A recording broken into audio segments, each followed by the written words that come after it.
Sir, जो आपने पहला ट्रिगर दिया, मैं उसी के साथ अपना सवाल की शुरुआत करूंगी।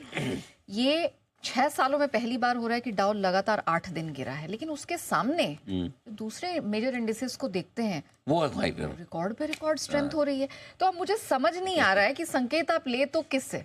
देखिए, हमें संकेत वही लेने जो बाजार ले रहा है, ठीक है। और बाजार क्या कर रहा है, बाजार से मेरा मतलब है ज़्यादातर बाजार के बड़े लोग फंड मैनेजर्स क्या देख रहे हैं, कैसे देख रहे हैं। पहले मैं आपको डेटा बता दूं हुआ क्या है। कल अमेरिका में फिर से कमजोरी हुई है, करीबन 100 पॉइंट के आसपास की डाउ में। लगातार 8वें दिन डाउ कमजोरी के साथ बंद हुआ और ऐसा 2018 के बाद पहली बार हुआ है जब डाउ में 8 दिन तक लगातार कमजोरी दिखी हो, राइट। पहली चीज। अब मजे की बात यह है कि डाउ कमजोर 8 दिन से है, लेकिन एक भी ऐसा नहीं कि जिसमें 250 पॉइंट से ज़्यादा घटा हो। कभी 50 पॉइंट, कभी 100 पॉइंट, कभी 125 पॉइंट, कभी 200 पॉइंट। तो मतलब गिरावट की वो यात्रा लंबी है, लेकिन मात्रा छोटी है ना। तो मतलब 8 दिन से गिरते हुए दिखना अच्छा तो नहीं लगता, लेकिन ऐसा नहीं कि धड़ाम से गिर रहे हो, बहुत ज़्यादा गिरे और 8 दिनों में 1-2 दिन बड़ा गिरे और फिर 1-2 दिन सुस्त हो, वैसा नहीं। हर रोज आप वही 100-200 की रेंज में गिर रहे हैं, तो बहुत ज़्यादा घट नहीं रहे। गिरावट लंबी बड़ी भले ही है, लेकिन बड़ी नहीं है, वो एक राहत की बात है। अब आइए दूसरी तरफ, नैस्डैक आपका लाइफ हाई बना रहा है, कल भी लाइफ हाई था।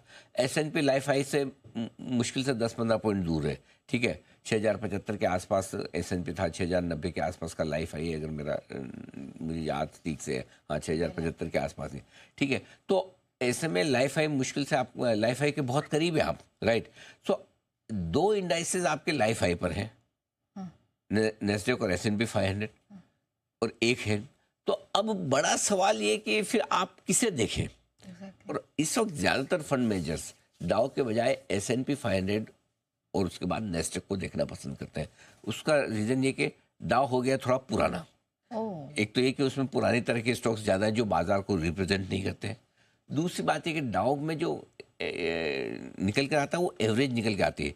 डाउ कैसे बनता है, डाउ में जितने स्टॉक हैं उन स्टॉक्स में कितने स्टॉक, कोई एक स्टॉक 8% बढ़ा, कोई 2% घटा, इन सारे स्टॉक को जितने बढ़े और घटे उसकी एवरेज निकाल कर डाउ निकाला जाता है। जो नाम इंडस्ट्रियल एवरेज। हाँ, इंडस्ट्रियल एवरेज। इसलिए वो जबकि दूसरे इंडेक्स बिल्कुल मार्केट कैप के बेसिस पे, फ्री फ्लोट के बेसिस पे, हर एक का अपना अपना अलग वजन है, राइट। जैसे हम कहते हैं ना कि HDFC बैंक, TCS, रिलायंस का निफ्टी में बड़ा वजन है, बड़े स्टॉक है, बड़ा फ्री फ्लोट है।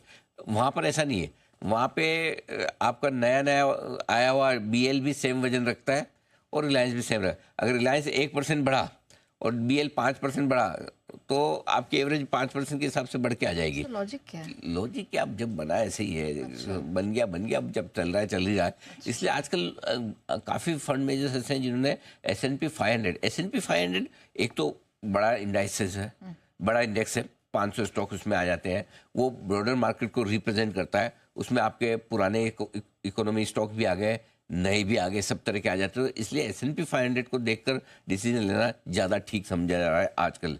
रहा सवाल डायरेक्शन का, आज से फेड की मीटिंग शुरू है, 2 दिन की बैठक है। इस बार तो ब्याज दरें घटेंगी, इसमें कोई डाउट नहीं है, लेकिन ट्रम्प साहब के आने के बाद ब्याज दरें फरवरी में घटेगी नहीं घटेगी वो देखने वाली बात होगी, क्योंकि जिस तरह से वो टैक्स काटने की बात कर रहे हैं, जिस तरह से वो टैरिफ लगाने की बात कर रहे हैं, तो जाहिर सी बात है कि अगर ये सब कुछ होता है तो महंगाई बढ़ेगी, और महंगाई बढ़ेगी तो फिर शायद फेड अगली मीटिंग में ब्याज दरें होल्ड करने की कोशिश करें। तो बाजार इस मीटिंग में सबसे बड़ा संकेत यही पढ़ने की कोशिश करेगा कि फेड अगली मीटिंग में क्या करेगा। इस मीटिंग का तो हमको सबको पता है, अगली मीटिंग में क्या करेगा, तो ये आपके लिए कल देर रात वहाँ पर फैसला आएगा। तब तक ठीक है, अमेरिकी बाजारों में मुझे कोई खास समस्या नहीं दिखती। जैसे हमारे डाउ के टारगेट पक्के हैं 46 से 48 हज़ार के, उसमें कोई डाउट नहीं। लेकिन एट द मोमेंट ज़्यादातर फंड मैनेजर्स अमेरिका में भी और ग्लोबली S&P 500 पर ज़्यादा फोकस बनाए हुए हैं। जब तक वहाँ कमजोरी के संकेत नहीं आते हैं तब तक अमेरिका में आपको बड़ी मंदी का डर नहीं है। S&P 500 घटना शुरू होता है सिग्निफिकेंटली तो दिक्कत की बात है। ठीक है, चलिए सर।